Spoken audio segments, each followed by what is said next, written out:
Oke, standby, kamera ready, sound ready, 3, 2, 1, action. Assalamualaikum warahmatullahi wabarakatuh.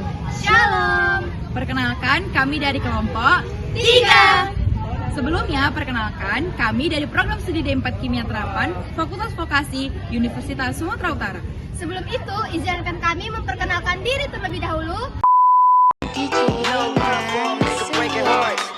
No keys, push to start.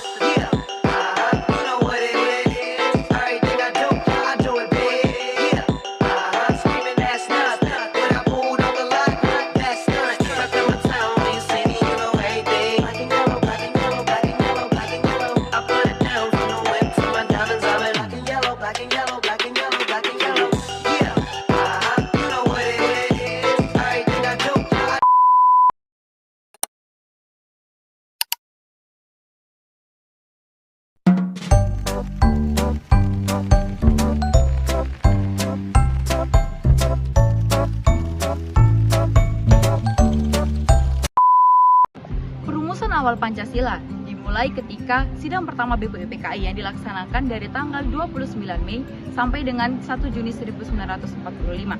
Dalam sidang ini terlibat 3 tokoh terkemuka. Yang pertama ada Insinyur Soekarno, kedua Muhammad Yamin, dan yang ketiga Dr. Supomo.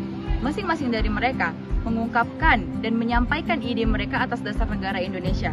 Pada tanggal 1 Juni 1945, Insinyur Soekarno mengungkapkan konsepnya atas dasar negara Indonesia, yang mana pada saat ini kita kenal dengan nama Pancasila. Meskipun definisi-definisinya akan dijelaskan lebih lanjut pada sidang berikutnya.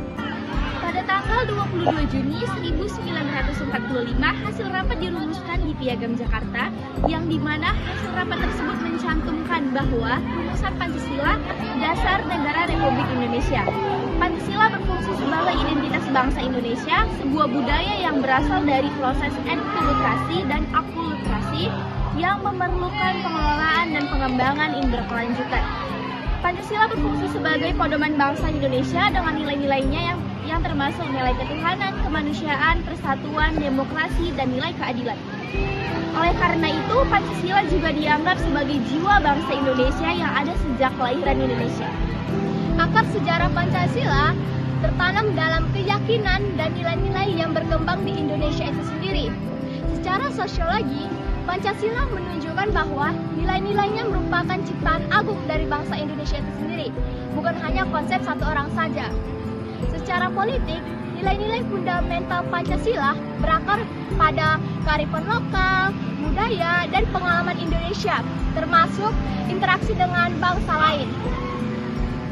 Ada banyak cara untuk menumbuhkan kebanggaan nasional dan cinta tanah air, seperti menjaga lingkungan, melestarikan budaya, patriotisme, dan berpartisipasi dalam pembangunan nasional.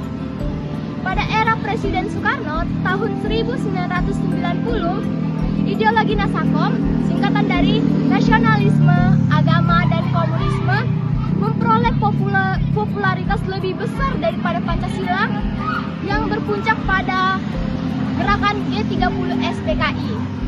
Di bawah Presiden Soeharto, Pancasila digunakan untuk membenarkan kekuasaan melalui indoktrinasi P4 yang menyebabkan beberapa orang menganaliasikan Pancasila dengan P4 setelah jatuhnya Soeharto. Esensi Pancasila dalam sejarah Indonesia adalah peran fundamental sebagai dasar filosofis negara dan pandangan dunia yang bagus. Urgensi Pancasila disoroti oleh menurutnya pengetahuan publik, identifikasi masa lalu dengan ideologi lain, penyalahgunaan untuk pembenaran politik, dan melemahnya pemahaman dan implementasi nilai-nilainya dalam kehidupan berbangsa. Pancasila dalam alur sejarah nasionalnya Indonesia. Penyimpangan sosial dalam masyarakat ada hal yang umum, dan tindakan manusia dibatasi oleh aturan dan norma untuk memastikan perilaku selaras dengan nilai-nilai masyarakat. Meskipun norma-norma sudah ada, banyak penyimpangan sosial masih terjadi, yang mengindikasikan kegagalan dalam proses sosialisasi di dalam masyarakat. Faktor-faktor yang berkontribusi terhadap penyimpangan sosial meliputi kesenjangan ekonomi, kecemburuan sosial, kesenjangan pendidikan, dan pengaruh media. Tindakan pencegahan untuk penyimpangan sosial melibatkan penanaman pemahaman tentang nilai-nilai Pancasila sehingga individu dapat menerapkannya dalam kehidupan sehari-hari. Sekian pemaparan materi dari kami. Semoga apa yang kami sampaikan berguna bagi teman-teman semuanya. Terima kasih. Dadah!